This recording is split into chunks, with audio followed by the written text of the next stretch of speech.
Kasi ganito, I know him to be, he's a good guy. He's a very pleasant, charismatic person, and he did well in as governor. Um, he had a vision when we were talking about but and you won't be there naman to help him out, be the president, to help him become the president at one point, and which you did actually. You're very instrumental in kingmaker nga di ba? So he's a good guy, di ba?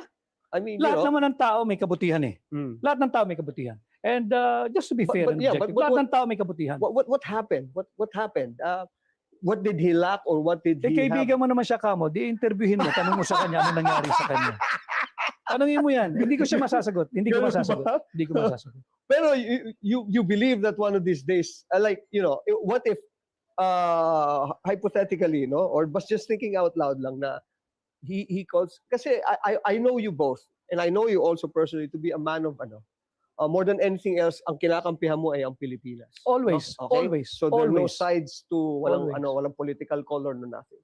But if he were to tell you, sabi niya, oh Vic, pare, I know you to be, you have so much you can still offer the country. What do we need to do? I have 2 years, pare. Would you do it, and what would you do? Sabihin siya ng presidente. Malabo yan. Malabo na talaga. Malabo yan. Alam mo, ang taong dapat mong tulungan ay yung yung talagang gustong magpatulong. At kinakailangan, mauwi tayo lagi doon sa sinseridad. Walang sinseridad Walang sinseridad. Itong lahat ng nangyayaring ito, walang sinseridad. So it's all for for propaganda. Show, propaganda. Matatapos na term niya Wala naman silang naipakitang proyekto Ano proyekto nila? Yung subway, hindi naman kanya yan. Hindi na nga matatapos siya sa kanyang termino Dapat yan is 1 or 2 segment, dapat tatakbo yan during his term, during his administration. Wala na, delayed na. Bakit? Pinagkukuha nila yung pondo nung budget ng 2025. Tinanggalan nila ng budget Inilipat. Kasi nga, it's an election year, binusog niya yung mga buwaya na katropa niya sa Kongreso, maging sa mababang kapulungan sa Senado. And here we are today. Naghihirap tayo. And Joe at mga kababayan, maraming Pilipino, lalo na ngayon, we are just one hospital bill away from poverty.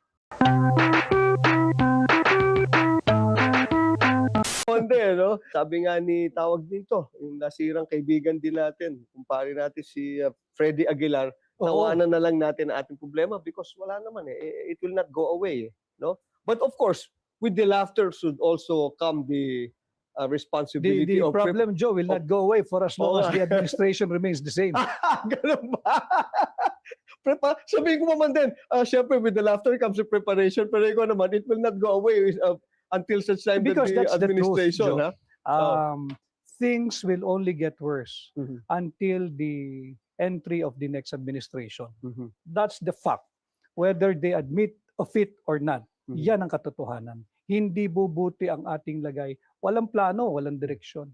No, but before he was elected into power, before BBM became president, of course you were privy to all the conversations, how we're going to do it, paano natin sisimulan, anong gagawin natin, different sectors, all in this. Were you prepared the whole shebang of it, the 6 years? Were you prepared? Was he prepared to be the president? Absolutely. We are very aware and mindful that once he assumes the presidency, noon of June 30, 2022, we will be inheriting still a pandemic economy. Pandemic pa nun Remember, you have to remember that pandemic pa nung naging Pangulo siya. And the campaign of 2022 was something out of the ordinary because it was a pandemic campaign. Bawal magdikit-dikit ng tao, miikot kami nakamask, kainit-init, but eventually, ang biruan nga nun, yung eleksyon lang pala magpapaalis ng pandemya sa Pilipinas. Dikit-dikit na yung tao, wala nang pakialam. Wala nang pakialam. So, ready to do right, ready to always side with the Filipino people. And in the initial days, the formative days of the present administration, doon naman ang direksyon.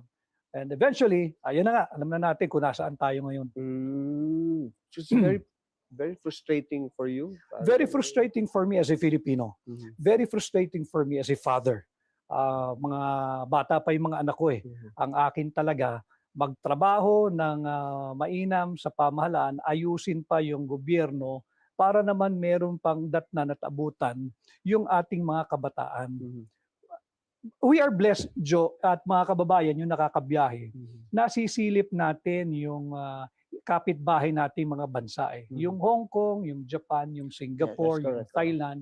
At walang masama sa kagaya ko, kagaya mo, kagaya ho ninyo, na mangarap na sana balang araw maging kagaya rin tayo ng Singapore, Mhm. kahit kalahati muna, Mhm. kalahati ng Hong Kong, kalahati ng Japan, kahit man lang sana yung transport system natin Mhm. yung rail system natin, maging kalahati lang nun. Ang laking ginhawa. And now, we can feel the impact of losing our focus on the governance side and engaging into too much politics and too much corruption na ito tayo, tinamaan tayo ng problema sa Middle East. Are we ready? Obviously, we're not. Are we prepared? No. Mhm. Tayo ay reactive lang. Magkakakulangan ng bari-bariles ng langis. O-order tayo sa ganun. Mhm. Hindi naman talaga problema yung supply. Mhm. Ang problema mo ngayon, nahinto yung production. At ang pinakamalaking problema, yung pag-source mo ng langis, Mhm. yung logistics. Wala na, sarado yung, everybody's talking about it, sarado yung Strait of Strait of Hormuz. Hormuz. Paano ngayon magta-transit? Yes, hindi naman lahat ng ating crudo ay nanggagaling dyan. But just imagine, 20% Of the whole entire of the globe. buong mundo, Oo. net importing country tayo when it comes to petroleum products. So yung impact, hindi natin pinaghandaan, meron tayong leksyon sana eh. Tatandaan ho ninyo yung pandemic. Di ba ganito rin sa pandemic? Mhm. Kulelat ang Pilipinas doon sa supply chain. Kahit na kaibigan natin ang ganitong bansa, alay natin yung ganitong bansa, nung distribution na ng mga bakuna, hindi naman tayo sa top 10, hindi tayo sa top 20, we were at the bottom. Dapat naghanda na tayo nang hindi for another pandemic, pero yung fundamentals, the basics should have been set long time ago. Etong situation na yan, I know you to be a very wise and ano of a man of foresight, no? Thank you. What would he should have done? What could he have done prior to this? Unang-una dapat nakikita niya nagkakagulo na, no? Ano dapat unang naging step niya? Unang-una, day one, he should have imposed, para sa akin, fiscal discipline, austerity, and belt tightening. Bakit? Again, we are coming from a pandemic economy. Di pa tayo nakakalabas eh. So yung fundamentals natin, lapnos pa eh. Yung savings natin, lapnos pa. Bakit nga? May We tama pa rin. we were posed to take off nung panahon ni Pangulong Duterte. Until nag-intervene, hindi lang naman tayo, buong mundo, tinamaan ng pandemic eh. Ganda na ng GDP natin nun eh. So dapat pag upo niya, pinaghandaan na agad yon. Pinalakas natin yung ating mga health services, kabaliktaran eh. Sinimot yung pera ng PhilHealth eh. Hindi pagpapalakas yun. Yung sinasabi kong fiscal discipline, austerity and belt tightening, kabaliktaran eh. Laging magarbo, granding party, biyahe dito, ng biyahe doon, wala namang katuturan. Inubos yung pera natin mga Pilipino. Flood control, trilyong piso ang ninanakaw, mali-malitang pera, nakita naman natin. And then kaliwat ka ng suppression. Yung mga legitimate dissenters na kagaya ko, yun ang hinahabol nila. Bakit hindi yung magnanakaw? And again, umabot na tayo sa punto na meron na tayong krisis.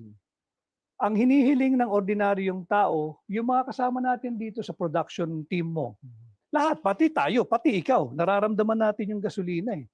Suspindihin muna yung VAT sa produktong petrolyo. Sinasabi nila, Joe, kasi mawawalan ng 320 billion pesos more or less na koleksyon. Yung 1 trillion niya, ayaw niyong imbestigahang nakawan eh. What is 320 billion? My point is, bakit pag yung kaginhiwaan ng ordinaryong tao, ayaw mo? Mhm. Pero pag nakawan ng mga alipores mo, sige-sige lang kayo. Mhm. And yet, may kampanya, pay your taxes early, pay Mhm. the right taxes. Paano gaganahan ng tao?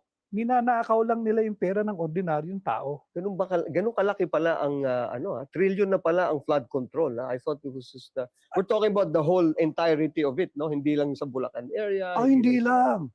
Mhm. By the trillions na ang nakawan ngayon. Mhm. And natapos na rin yung kanilang engranding production, yung ICI, Mhm. yung komisyon na dapat sana'y mag-iimbestiga at tutugis at magpapanagot sa mga nagnakaw, wala rin naman nangyari. Wala yun nga it's a ponderable for me dahil before the Christmas season pa, 'di ba? Sinasabi nila, "O sige, mayroong makukulong and to ganyan-ganyan." Pero parang ano na ngayon, April na, 'di ba? Tapos na nga yung Tapos Pasko na. ng pagkabuhay. Oo, yung unang Pasko Nag-Chinese natapos New na. Year na rin, dalawang New Year na, Mm. dalawang Pasko na. Mhm. Wala pang nakukulong. Yung So, ano yan? Dambuhala, Is yung it Dabiana, yung Pating, wala, pag-gala-gala pa eh. 'Di ba? So kawawa Pilipino, pinagloloko lang tayo eh. Ano yan? Because of politics yan? Ano ba? Of course, Why? they need to protect each other. Pag Mhm. naglaglagan sila, magtuturuan sila eh. Mhm. Ba, yun ang bloodbath. Mhm. Pag naglaglagan sila, magtuturuan yung mga yan. Mhm. Initially, lumabas yung Saldico, di ba? Mhm. Pero yung Saldico, pinaglalaroan lang niya yung talino at damdamin ng ordinaryong Pilipino eh. Mhm. Dahil matapos maglabas ng pahayag, nawala na uli. Mukhang transactional din yung paglabas niya eh. Mhm. And even if nagtuloy-tuloy, it doesn't mean libre siya. May Mhm. pananagutan siya. Mhm. Which, again, that's the core advocacy of Hakbang ng Maisog.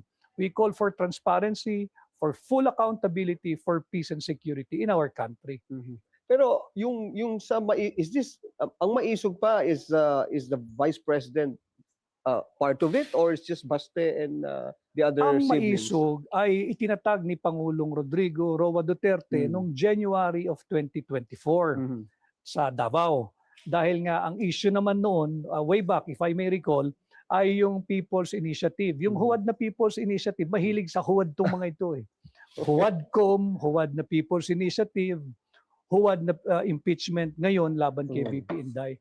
So yun, any Filipino who can identify to the core advocacy of Hakbang ng Maisog, again, that calls for transparency, accountability, peace and security, can be part of Hakbang ng Maisog. It's not a political party, Mhm. it's a mass movement Mhm. that Mhm. will transcend and go beyond any midterm election, national election, midterm election.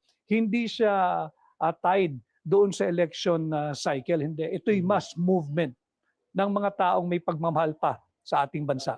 Meron kasi mga personalities din naman na in question. In fact, itong impeachment, pag pinag-uusapan natin, meron on the other side, they're saying na the reason why the Vice President doesn't want for it to happen is because malalatag na lahat. And the other side naman, sabi nila, hindi, ituloy na lang. Parang gusto mong, kumbaga, file your case and then let's have our days in court. Di ba? I am not part of Vice President Inday Sara's legal team sa impeachment. But let me just put that in the proper context. Si VP Inday, simple lang naman ang sagot niya eh. Kung meron akong dapat panagutan, kagaya ng tatay niya, pananagutan niya. Pero do not deprive me of my constitutional right to what? To due process and equal protection of the laws. Yung due process, hindi lang yan yung procedural, yung para lang masabing nag-comply ka. Kinakailangan ibigay mo rin sa kanya yung substantive aspect ng due process. It cannot be due process with yung wala yung isa doon sa dalawang twin requirement ng due process, yung procedural and substantive. That's right. Yung ginagawa nilang pagdinig ngayon sa hindi pagdinig eh, kundi yung proceedings sa mababang kapulungan sa Committee on Injustice. Alam ninyo, talaga eh, grabe. Parang Committee on Justice. Committee on Justice na ginagawa nila, ito'y paglabag sa ating saligang batas. Malinaw dyan eh, 22 enumerations lang naman yung ating Bill of Rights, yung Article 3. Huwag mo nang basahin yung 2 to 22. Basahin mo lang yung number 1. No person shall be deprived of life, liberty, or property without due process of law. Nor shall any person be denied equal protection of the laws. Huwag mo nang basahin yung 2 to 22. Pumako ka lang sa number 1. Kaya lang, hindi nagbabasa, hindi inuunawa ng mga tumutugis kay VP Inday.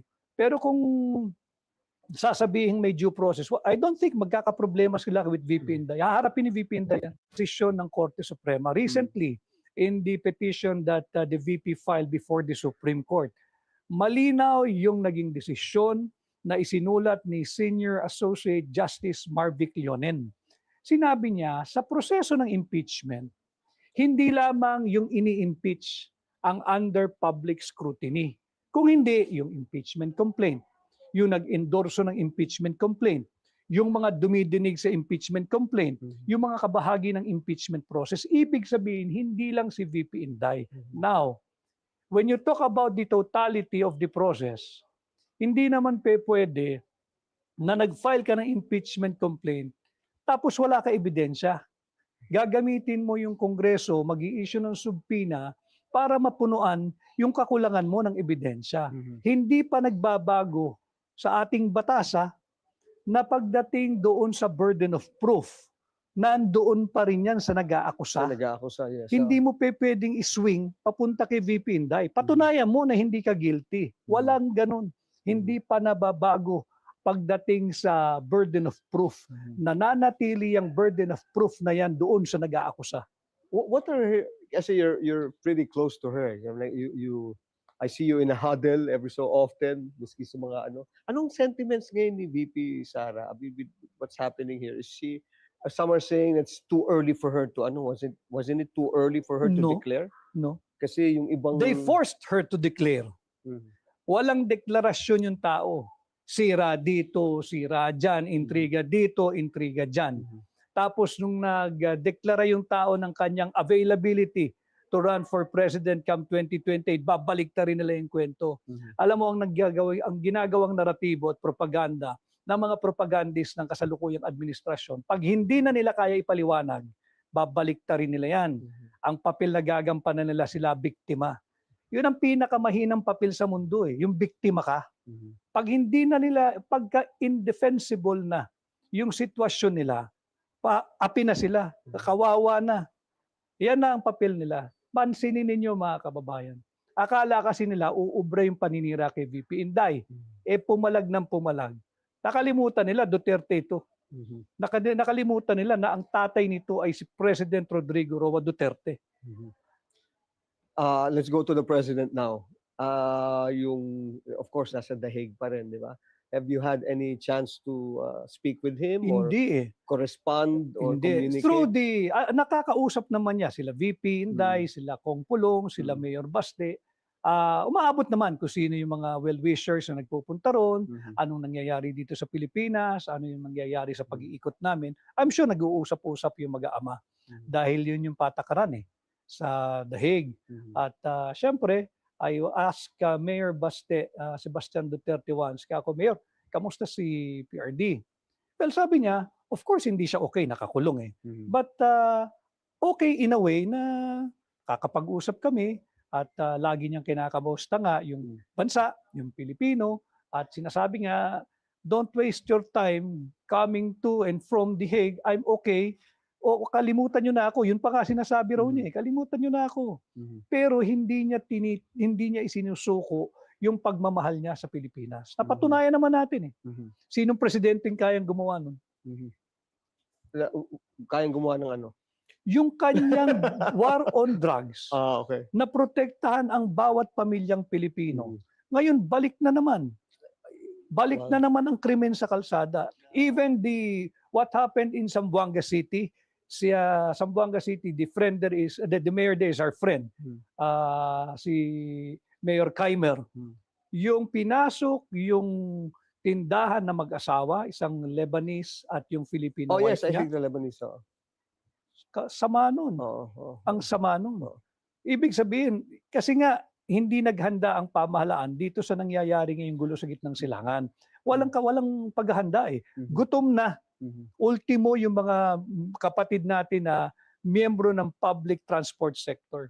And they're very, very emphatic in one interview that I've watched. Ang sinasabi nila, hindi kami humihingi ng limos. Hindi kami humihingi ng awa. Ang Mhm. hinihingi namin, bigyan nyo kaming oportunidad makapagpasada. Bigyan nyo kaming pangkrudo at kami nang bahalang lumarga. And Magtrabaho, no? matitigas ang tuhod ng Pilipino pagdating sa trabaho. Right, Kaya right, nga tayo maasenso sa ibang bansa. Mhm. Why? Because in other countries, mga kababayan, Filipinos are given a fair chance and Mhm. fair opportunity to earn decent money. Mhm. Eh dito, ninanakaw ang buwis. Actually, yun nga yung lagi namin pinag-uusapan, friends, no? Maski kami ni Attorney Vic, na we have a good, yung, the Filipino people are very resilient, tayo, hardworking, Oh, yeah. we're the easiest to please. 1, 2, 3 tayong beses kumain, and then some extra for education and for rest and recreation, okay na tayo. And yet, Mm. we're not able to, well, sadly, no? Dito sa loob, oh, sa loob ng Pilipinas. oh, hindi But natin look at our kababayan sa outside. sa They're outside. Correct. doing so well. Oo. Kaya nga yung sinabi mo kanina, paglabas mo ng bansa, tsaka ka sasama yung loob mo. Actually, that's the first sentiment that I get. Every time I go out of the country, yun ang una ko na, imbis na masumaya ako, nalulungkot agad Nakakalungkot muna ako talaga. Mga isang araw ako malungkot bago ako sasaya. Kasi nakikita ko yung development, yung progress, and yung power of the people to make change, no? Na ganun sila no, we're mas empowered sila doon kaysa dito. Agree. Parang ganun yata. Look at Singapore way back 1965. Hindi naman ganyan ang Singapore. Yeah. Higit tayong maunlad sa Singapore. That's correct. At yung mga batang nanonood, andyan naman na. Google, nandyan na. AI, ChatGPT. I-search din nyo ano itsura ng Singapore 1965. Yeah. Malayong malayo sa itsura ng Pilipinas. Mhm. But look, sila umunlad ng umunlad. Tayo umatras ng umatras. Mhm. And by the way, nakita ko yung datos na inilabas ng PSA, yung halaga ng piso ngayon ay 75 centavos na lamang. Yun ang linabas ng PSA. Ang halaga ng piso ngayon ay 75 centavos na lamang. At ang ginamit pa nilang basihan, kung ang gagamitin mong basihan ay yung presyo ng mga bilihin noong 2018, 75 centavos na lang. 2026 ngayon. Ang ating inflation rate for the month of March is 4.1. I think lower than 75 centavos na lang ang halaga ng piso natin ngayon. Para maunawaan ho ninyo, yung 1,000 ninyo, ang halaga niyan ay 750 na lang. Pero base sa presyo ng mga bilihin noong 2018, pag binase mo ngayon yan, 2026, baka mas mababa pa. Sa time na si the Apo, the older one, no, the senior, came into power. Siya na yung naging presidente natin right after the makapagal comparatively, we've learned our lessons in history. Was the older one, was the senior one better than the comparing both? To be objective, may output yung matanda. May output. Kikita naman natin ang kalsada. Yung itong anak, nawawala yung flood control projects. Hindi ba ang laki ng pagkakaiba nun? Yung tatay niya, kahit paano may kalsada, may progreso, may infrastruktura. Ito, flood control projects na nga, tinalo mo pa. Anong nangyari? Dinalubog sa baha yung napakaraming komunidad. Not only that, ang daming namatay sa baha. Na nung lumabas na itong flood control scam, napag-alaman natin na hindi pala dapat malubog sa baha yung isang community, hindi naman pala dapat namatay yung daan-daang Pilipino kung hindi ninakaw yung pera para sa flood control or mitigation project. So yun ang malaking pagkakaiba. Okay. You know, when you think about it, kasi talagang we were premising on the redemption of the family name and the family legacy of the Marcoses sana, no? That's why we opted for him. He was a choice for the last election, no? Pero somehow parang hindi yata ganun na nangyari. Parang Yung well-meaning supporters niya, yung well-meaning Filipinos, yun ang motivation, yun ang wishful thinking. Mhm. Only to find out na Wishful tayo, thinking, yun ang no? ating motivation sa pagtulong sa kanya, yun ang wishful thinking natin na ito'y road to redemption ito. Hindi pala eh, Hmm. road to perdition ito. Hindi lang ng pamilya niya, kundi ng buong bansa at ng buong Pilipinas. That is why we are still here fighting and demanding again for transparency, accountability, peace and security. Not for us anymore, Joe. Not for us. God willing. Wag lang tayo magkasakit. Mapapagtapos natin yung mga bata. Paano yung mga kabataan? Wala nga abutan ito pag hindi tayo nagtulong-tulong at iayos natin yung ating bansa. Actually, the time is now talaga more than We ever. cannot be proud of always exporting our countrymen. Doon tayo mag-OFW tayo. Di ba dapat trabahuin natin, ayusin natin dito sa bansa para wala ng pamilyang magkakawatak-watak dahil si nanay, si tatay dito na magtatrabaho. May opportunity dito at kung magkano sinasahod doon, comparative na or competitive na at the very least yung magiging sahod nila rito. Yun sana ang magandang itsura ng ating bansa kung matino ang namumuno. Oh, we still have 2 years. Halos. Tama ba? We still have 2 years, no? 2 years. Yeah. It can still be done. What do you think? And, di ba? Ako, I'm a very positive With this person. style of governance, if you may call it governance, no way. Hindi na kaya. Wala na ito. Wala na ito. Wala na. Wala na ito. Wala na. Wala. Paano?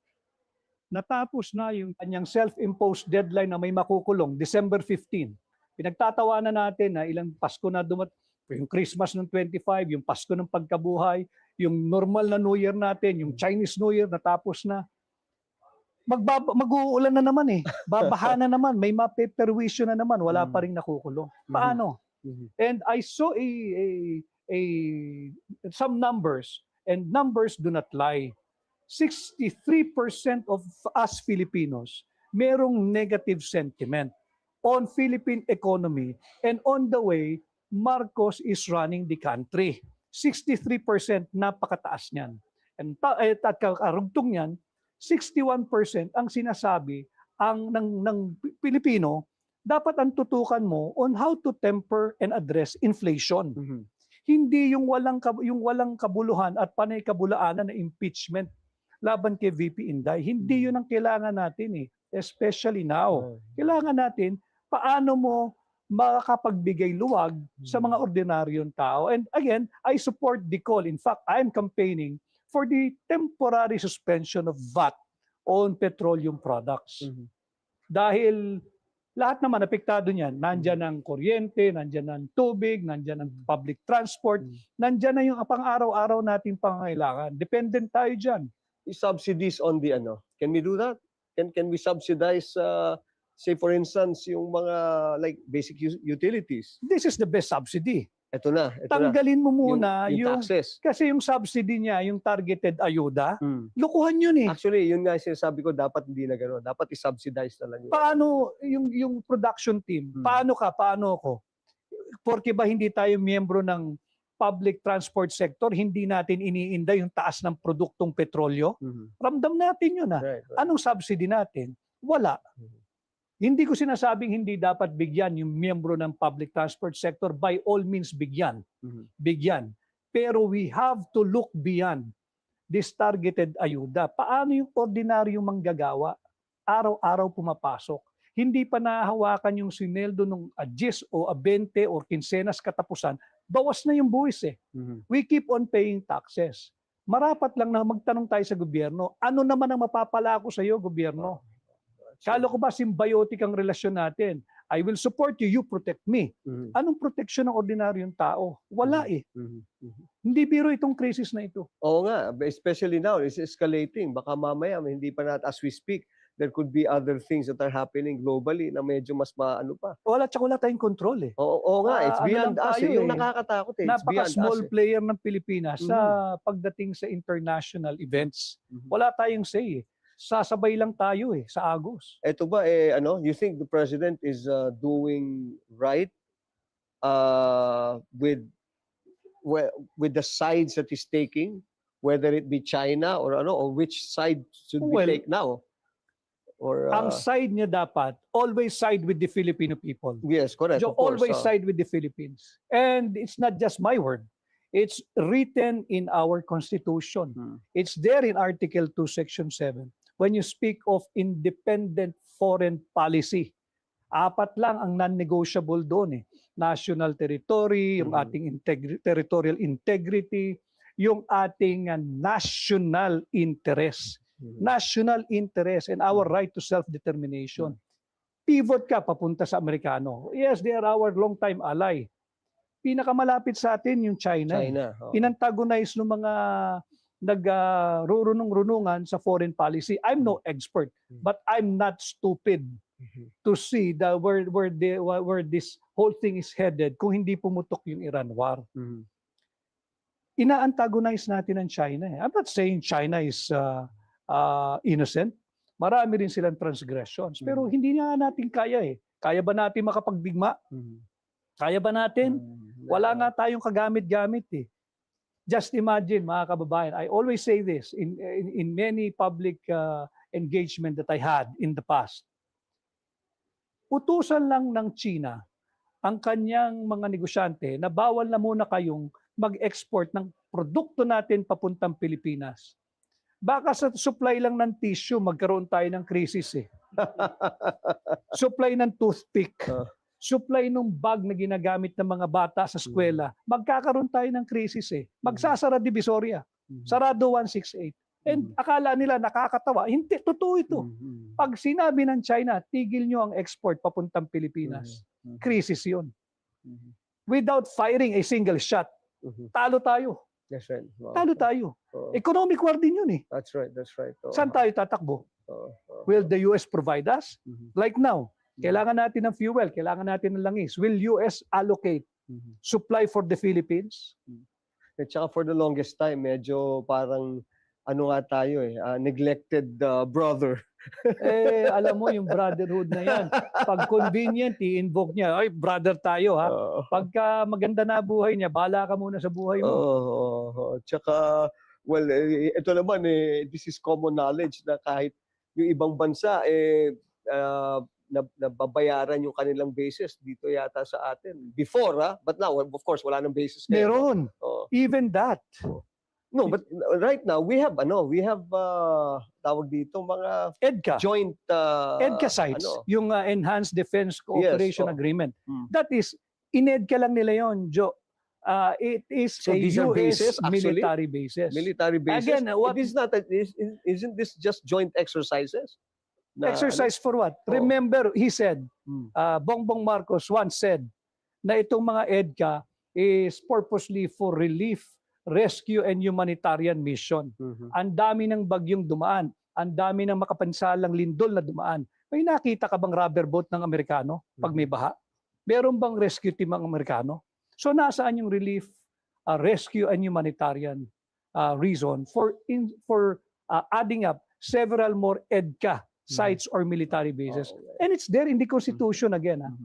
It's Article 18, Section 25. Malinaw ron. After the 1991 termination of the military bases, malinaw, isinulat na nga sa ating saligang batas no more military bases, troops or facilities in any part of the country.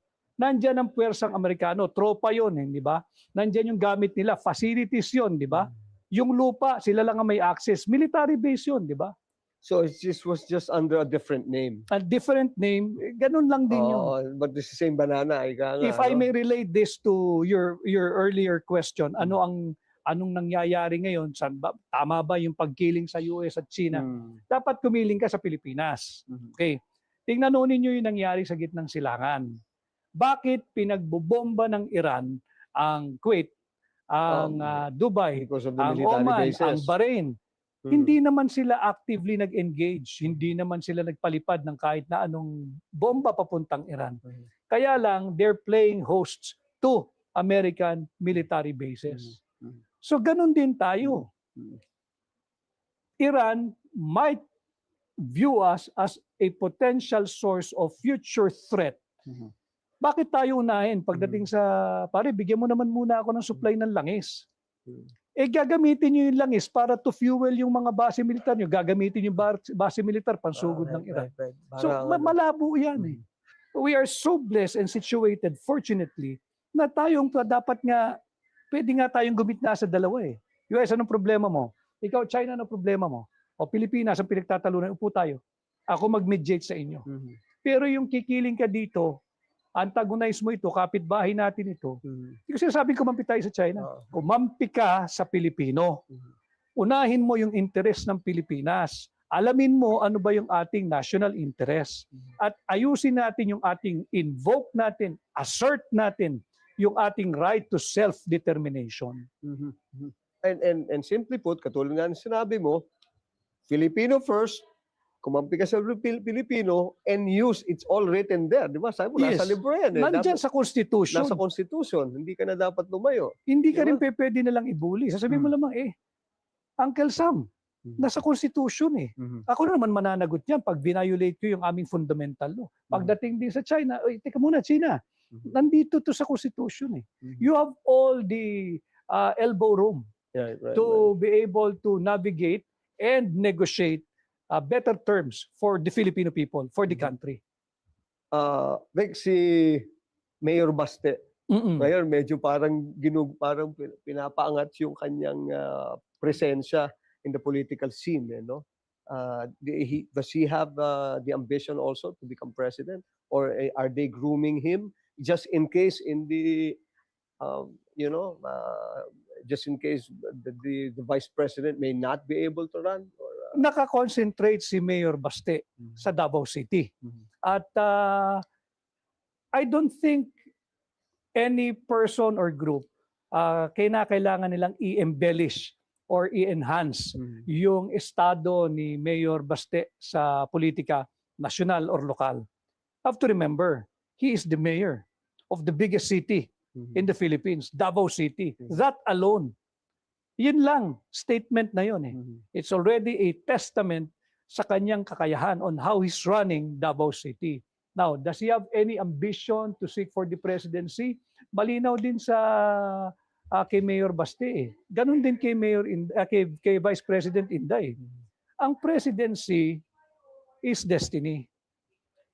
The more you try to aspire o ambisyonin mo man yan at maraming struggle, that's not for you. Pero hayaan mo lang at walang struggle, dinadala ka ron, that could be for you. So sila, ganun din, at I think ganun din ang kanilang pananaw. Kilala naman natin yung isang ambisyoso eh. Sinira nga yung buong bansa, winasak nga yung national budget, ninakaw lahat eh. Gusto maging presidente eh. Yun ang dapat ikulong eh. Baka nabasa mo rin yan. Banggitin mo nga yung pangalan. Parang nababasa ko sa mga sinasabi mo eh. Hindi ko na lang maituloy. Pero tama yan. Ako, I've read nga somewhere eh. I know if it's Marcos Aurelio, so sabi niya, most often daw, those who do not seek leadership or any position are most often the ones who deserve them. Because it's a gift. It's a gift. Oh, that's true. It's the presidency is a gift because it is a leadership personified. Kaya lang tayo mga Pilipino, curse ang nangyari. Wala tayong leader eh. Wala tayong leader. Ninanakaw pa yung pera natin mga Pilipino. But leadership, presidency is a gift. Leadership is a gift na hindi lahat ay binibiyayaan at hindi lahat ay pinagkakalooban. Yung ganyan on that note, do you see minus hindi on the other side of the fence, like we have other ones like the pink and the other colors, other political colors? Do you see anyone else that may be good also for the country? Or, meron naman, but not for the presidency. Call me biased, but yung love of country hindi nila pinakikita eh. At hindi natin maramdaman eh. Laging sinasabi kung ano-anong anti-corruption daw sila, sigaw ng sigaw laban sa corruption pero walang corrupt. Pwede bang may nagnakaw pero walang magnanakaw? Ano yun, multo? Pwede ba? Hindi pwede, kawawa. Kawawa ang kabataang Pilipino. We owe it to them. We owe it to them. Tayong umabot na sa ganitong edad, I'm sure marami pang mas may edad sa atin na magaganda rin ang layunin at mag-isip. And I consider most of them as my mentors. And I look up to them. Pero ganun ang buhay eh. Umiikot yan eh. Darating yung panahon, tayo na nasa edad nila. habang may magagawa tayo para sa bansa, i-mold natin, molyihin natin yung mga kabataan, not just our children, yung mga kabataan na mahalin ninyo ang bansa. Sure mga kababayan, mahirap ang pinagdadaanan ng Pilipino, but never ever give up. Sa Pilipinas, huwag kayong susuko sa Pilipinas, huwag niyo isuko. At huwag ninyong isusuko at huwag niyong sukuan ang kapwa ninyo Pilipino. You know, you still are. Was I? Kasi I've had a chance also to break bread with him before pa, no? In fact, I was one of those also egging him to run, Mhm. no?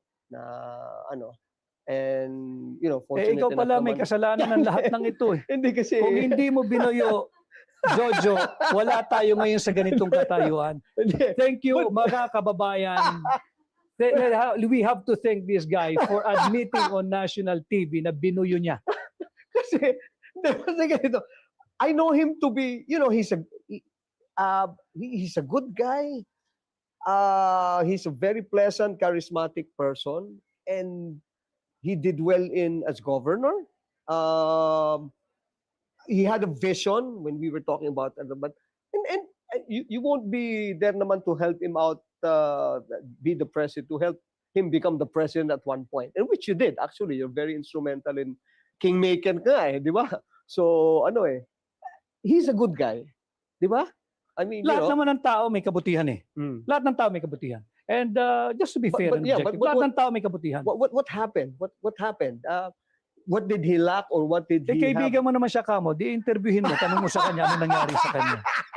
Tanungin mo yan. Hindi ko siya masasagot. Hindi ko Ganun masasagot. ba? Hindi ko masasagot. Pero you believe that one of these days, like, you know, what if hypothetically, no, or but just thinking out loud lang na he calls, kasi I know you both, and I know you also personally to be a man of more than anything else, ang kinakampihan mo ay ang Pilipinas. Always, no? Okay? always, So there are no always. sides to walang Always. walang political color, no nothing.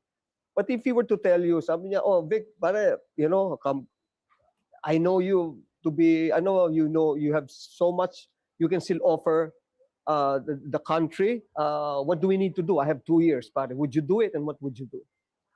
Sabihin sino presidente. Malabo yan. Malabo yan. Malabo na talaga. Malabo yan. Alam mo, ang taong dapat mong tulungan ay yung yung talagang gustong magpatulong. Mhm. At kinakailangan, mauwi tayo lagi doon sa sinseridad. Walang sinseridad Mhm. Walang sinseridad. Itong lahat ng nangyayaring ito, walang sinseridad. So it's all for for Propaganda. show, propaganda. Matatapos na term niya Wala naman silang naipakitang proyekto Ano proyekto nila? Mhm.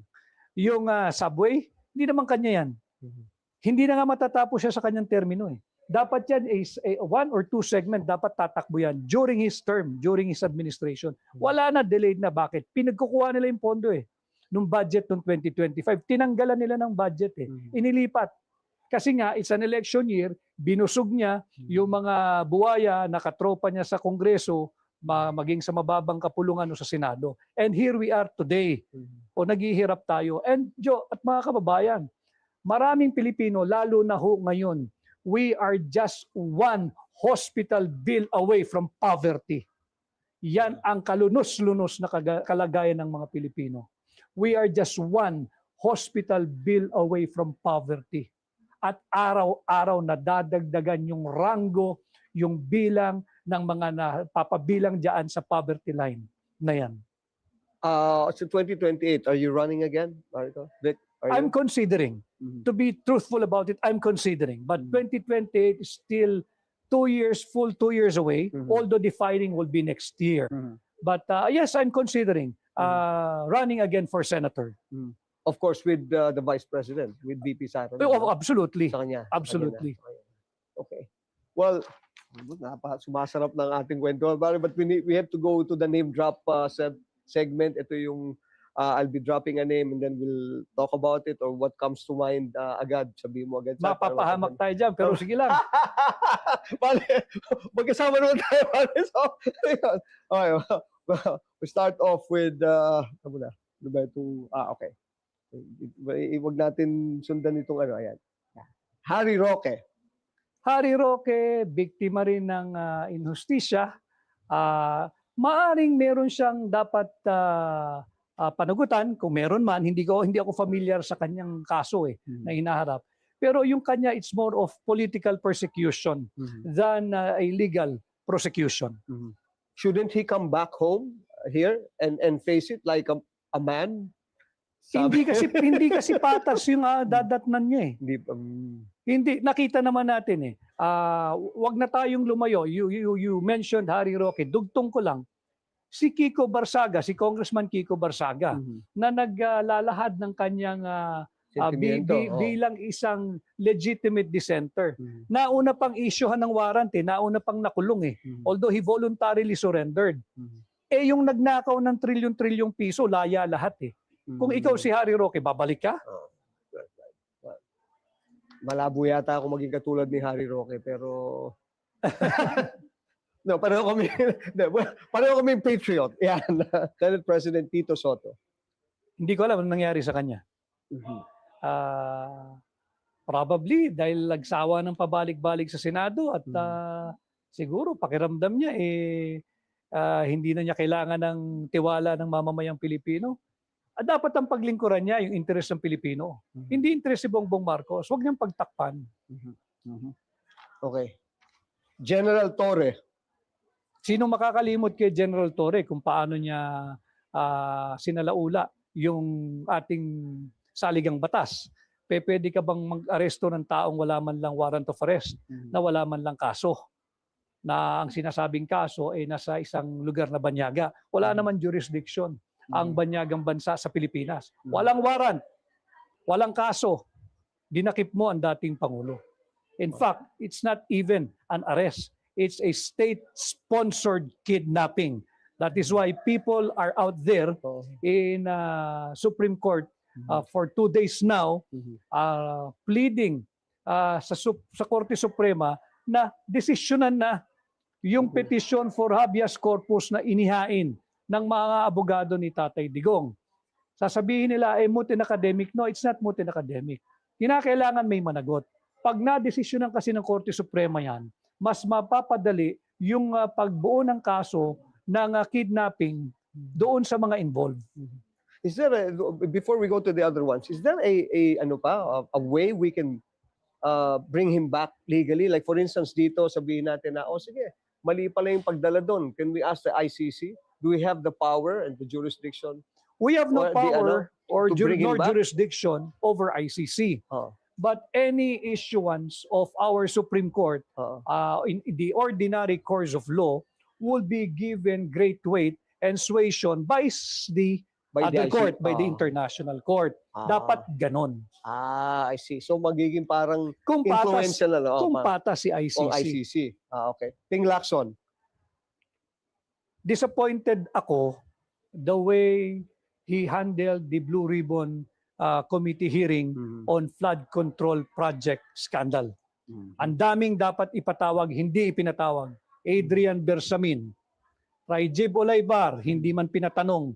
Si former, kaibigan ko naman ito, mas senior sa akin ito, si former Executive Secretary Lucas Bersamin. Binanggit yung pangalan Ang daming binanggit na pangalan. Even the poster boy of corruption ni Ping Lacson, yung congressman ng 1st District ng Oriental Mindoro. Si I just forgot his name now. Poster boy ng corruption. Walang kaso. Walang kaso. Yung privilege speech ni Ping Lacson, doon niya itinuturo lahat. Hanggang ngayon walang kaso yung poster boy niya ng corruption. Disappointing. Disappointing. Okay. Of course, VP Sara Duterte. VP Sara ang aking presidente sa 2028. PBBM. Ibang pangalan na lang. Ibang pangalan na lang. Okay. I'm sorry. Dapat si Ralph Recto pala, nalagpas ako si Ralph Recto. Ralph Recto tumututol na suspindihin yung ating VAT. Dito sa aking nakitang data, 30% of ordinary Filipinos, tayo, ang kanilang sentimiento, disconnected ang pamahalaan sa marami nilang programa, proyekto at polisiya. Yan ay isinasalarawan ni Ralph Recto. Mhm. Yung pagtutol niya sa VAT, hindi mo pwedeng sabihin na, Jojo, na mababawasan ang koleksyon ng buwis, etc., etc. Again, trilyon-trilyon piso nga ninanakaw ninyo eh. Kayo-kayo lang nakikinabang eh. Itong VAT, temporary suspension of VAT on petroleum products, ang makikinabang nito across the board. Bakit ayaw tayong bigyan ng konting lunas? Konting ginhawa lang. Hindi naman ito permanente. Actually, yun ang ponderable sa akin. No? You're privy to all the cabinet meetings before. Alam naman ni Presidente, or does he, yung sentimiento ng tao, because it's also, I'm sure it's also into social media, di ba? I hope. Nakikita man niya yung mga, Oh, no, sincerely, I di hope. ba? Nakikita siya sa social media. Pero hindi niya nakikita yung mga nasa social media. Well, for one, katulad niyan, katulad na sinabi mo yan kay Ralph Recto, no? Secretary Recto. Ang dami ng, I think, ang mga comments yata, if you're looking at, lahat against sa kanyang pananaw on things, and yet, he's still there. He will not be called Vatman for nothing. VAT ganon. VAT naman ganon. Yeah, he's called as Vatman. O kaya nga. Hindi naman siya tatawaging Vatman kung sasang-ayon siya sa ating panukala. Pero bakit ganon? You know, in the conversation sa kabinete, wala ba nagbabato sa kanya yun na para bang, Mr. President, alam mo yun, mali yata si ganyan or ano? I do not know really now the workings of the cabinet. But, No, but during your time, ako sinasabihan ko siya. Sasabihan ko siya. Hindi naman ako employment-driven, Joy. Yeah, Hindi ako employment-driven. Wala akong pakialam ko, sabihin mo, you're fired, ay bakit ganyan, matatanggal ka. Hindi. Sasabihin ko sa inyo to. Again, because I will always side with the Filipino people. Yeah. Pag binigyan ka ng pagkakataong maglingkod ka na ng tapat. Dahil ang pinakamasarap na konsolasyon mo pag wala ka na sa pwesto, yung makasalubong ka ng ordinaryong tao, lalapitan ka, Sir, thank you for your service. Iba yun eh. Iba na yan. Iba yun at naririnig ng anak mo, iba yun. At napakagandang environment na makalakihan ng mga anak mo, yung marami ka nasasalubong, hindi mo kilala, naririnig nila, salamat po sa ginagawa ninyo para sa bansa. Iba yun. Dahil pa natin pwedeng pagkwentuhan, pare kung pain pa lang tayo. Akala ko 2 oras to. Di pa nga tayo. Papunta tayo sa kantahan blues na lang. Pagka, ano ba mga go-to songs natin, pare? What is your favorite song pagka nasa karaoke tayo? Ha? Ano ba? Ako, kung anong lumabas na screen, kinakanta ko eh. Hindi, like, ano ba yung meron tayong noon natin sa fight? Ano man na yun? Bago na ba kanta mo? Siyempre. Anong bago sumasabay tayo sa panahon, pare. Hindi pwedeng luma pa rin. Believe naman. Diba? Sige, what's one song na thrill me? Pare? Na bago? Matud nila. Yung version ba yan sa'yo? Hindi, yun pa rin. Yung pa rin. Thank you. And 2028 is just around the corner. I'm hoping that you'll still be very visible. Oh yeah, sure. I will be around. I made clear my intention to run again, but I am open to playing other roles as day progresses leading to 2028. But I will not turn my back sa inyo po. Hindi ko kayo tatalikuran, mga kababayan, mga mahal kong Pilipino. I will always side with you. And Kingmaker, the hard copy is still out. Go get a copy. It's great. This is a good read. Thank you so much. Thank you very much. Thank you. Ay, maraming salamat muli, Attorney Vic Rodriguez. A bit of recap. Sabi po niya, the presidency, and any presidency for that matter, is destiny. Okay, malalaman po natin kung sinong destined for 2028 on 2028. Si Mayor Baste din po, sabi niya, I may run for a national position. Number 3, using the words of bloodbath na sinabi po ni VP Sara, sabi niya po ang totoong bloodbath ay magkakaroon lang ng totoong bloodbath kung naglaglagan na raw ang mga korap sa gobyerno. Ayan. At last but not the least, sabi rin po niya napaka-importante na sa kahit anong bagay, ang dapat pong magkampihan ay tayong mga Pilipino. Ayan. At dyan po nagtatapos ang politika all the way. Lagi po nating tatandaan. Diskusyon po lamang, hindi po away. Opinion, hindi personalan. This is Jojo A. Peace and love. Politika all the way.